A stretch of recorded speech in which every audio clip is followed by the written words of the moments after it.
Divyansh academy के online platform पर आपका स्वागत है।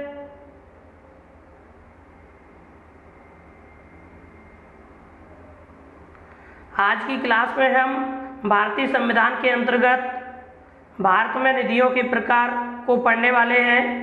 अर्थात भारत सरकार के पास कुल कितने प्रकार की निधियां होती हैं तथा इन निधियों में धन कहां से आता है और इन निधियों का गठन करने का उद्देश्य क्या है, इस संदर्भ में हम आज पढ़ने वाले हैं।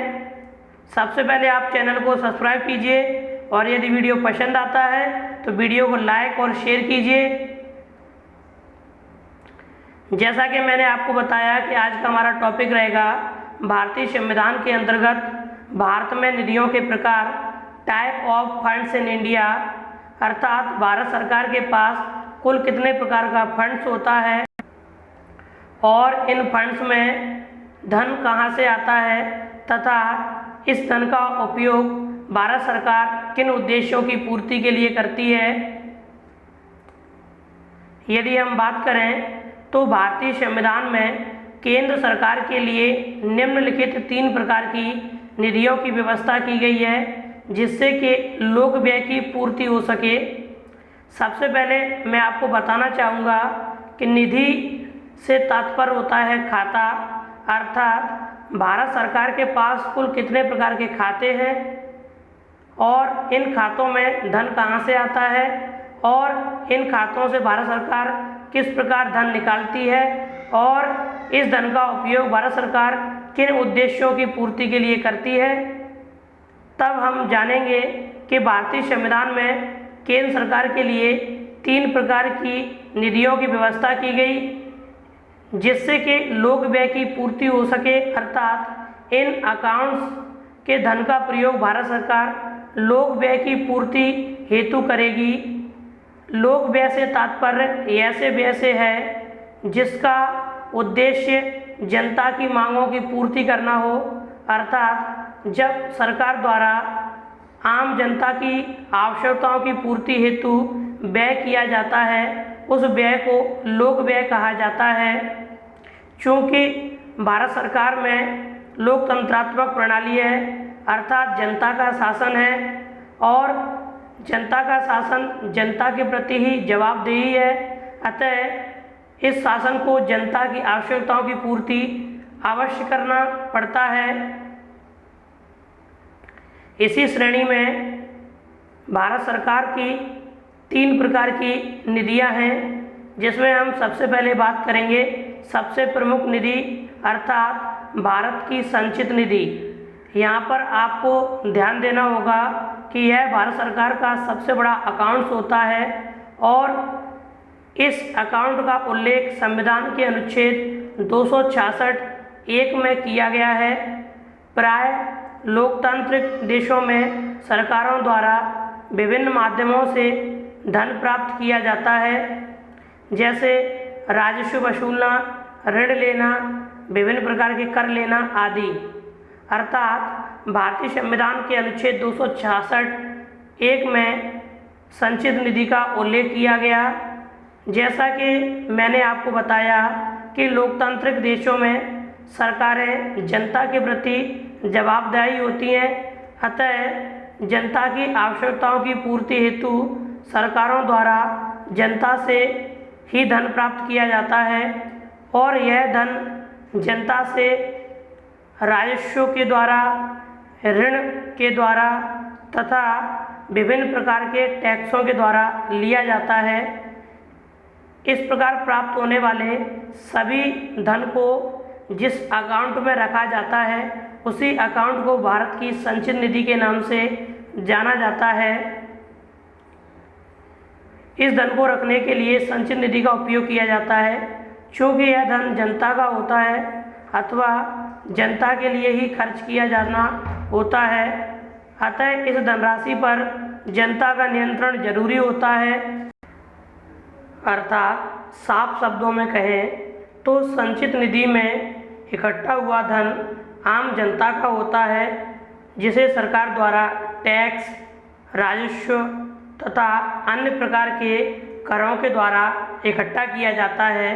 अतः इस धनराशि पर जनता का नियंत्रण जरूरी है, परंतु जनता प्रत्यक्ष रूप से इस धन पर अपना नियंत्रण नहीं रख सकती।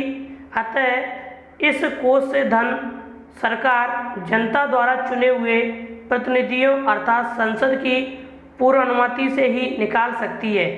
साफ शब्दों में कहें कि संचित निधि में इकट्ठा हुआ धन आम जनता का है, अतः सरकार इस धन का उपयोग तो कर सकती है, परंतु उसे जनता की अनुमति लेना आवश्यक है।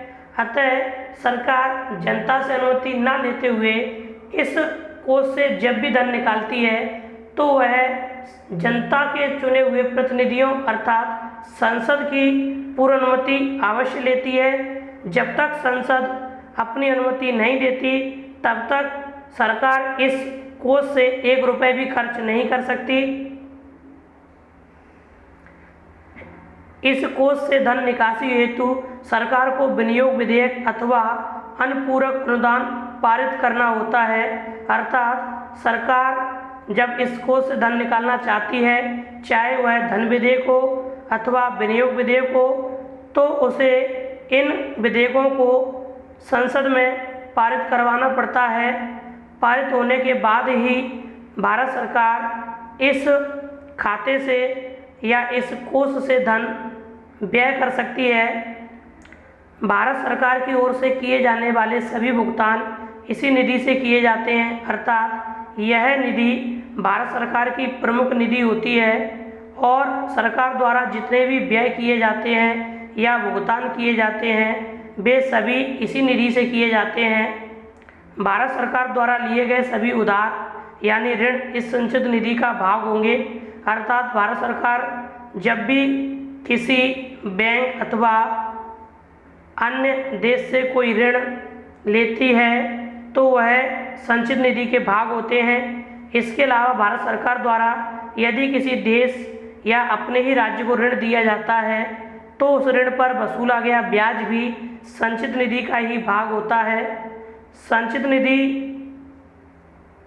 आमतौर पर भारत सरकार की सबसे बड़ी निधि होती है तथा इस निधि से होने वाले व्यय का प्रयोग विकास कार्यों में किया जाता है।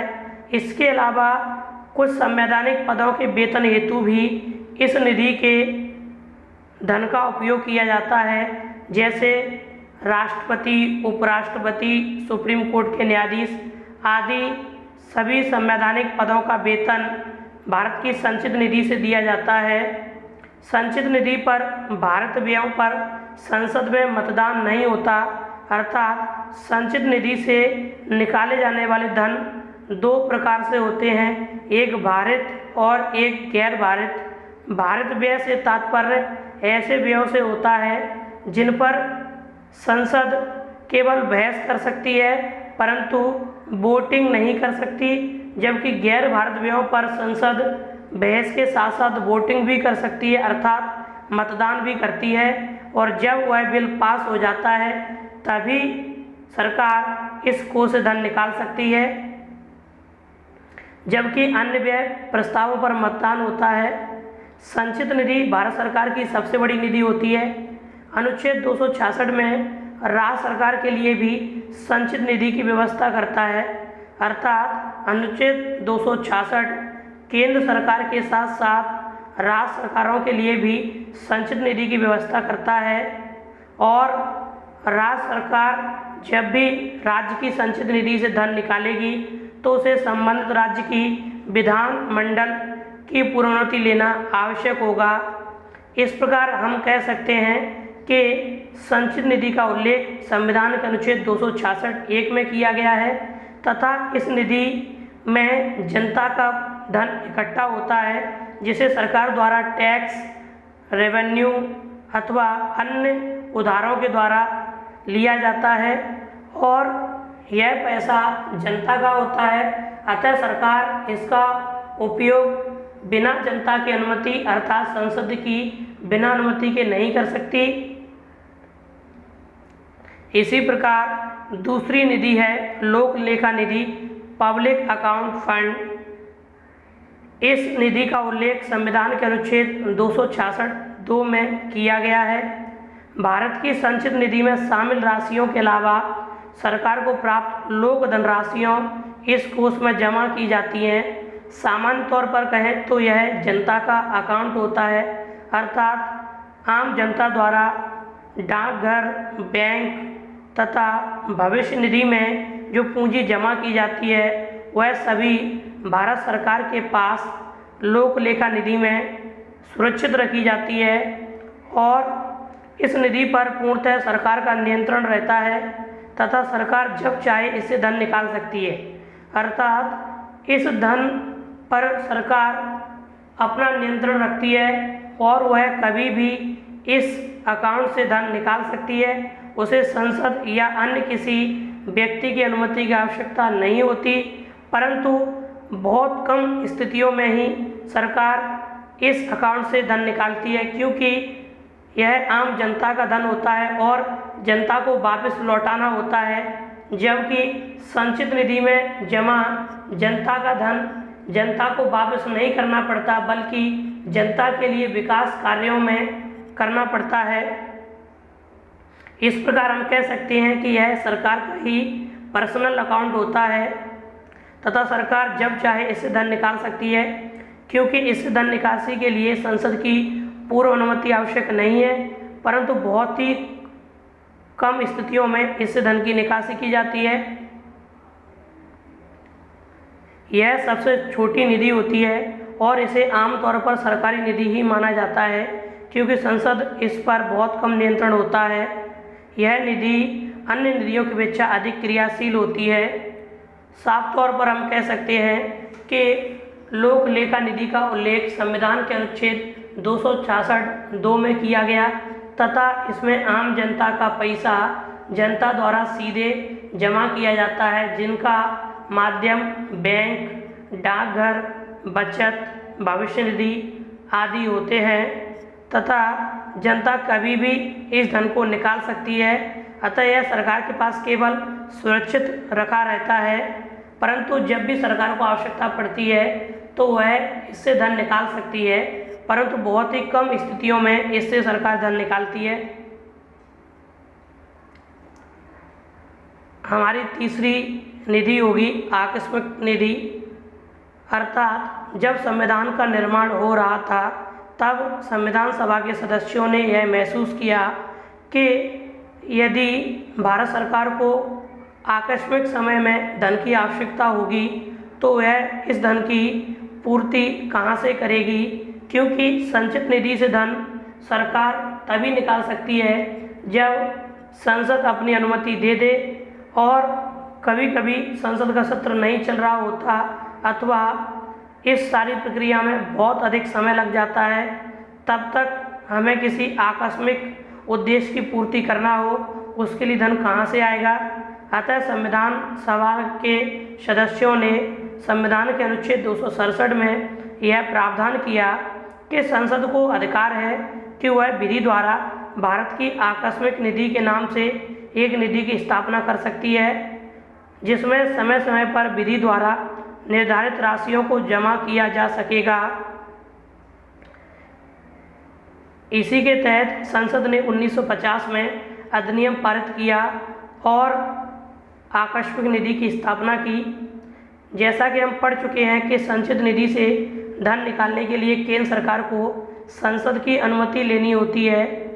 संसद द्वारा अनुमति लेने की प्रक्रिया का पालन करने में कुछ समय लग जाता है, किंतु कुछ बार ऐसी परिस्थितियां उत्पन्न हो जाती हैं कि भारत सरकार को अचानक से कुछ धन की आवश्यकता हो जाती है। ऐसे में संसद की अनुमति की प्रतीक्षा करना कठिन होता है। इस स्थिति से निपटने के लिए आकस्मिक निधि की व्यवस्था की गई है। आकस्मिक निधि संसद के बजाय भारत सरकार के अधीन होती है। भारत सरकार इस निधि से कभी भी धन निकाल सकती है।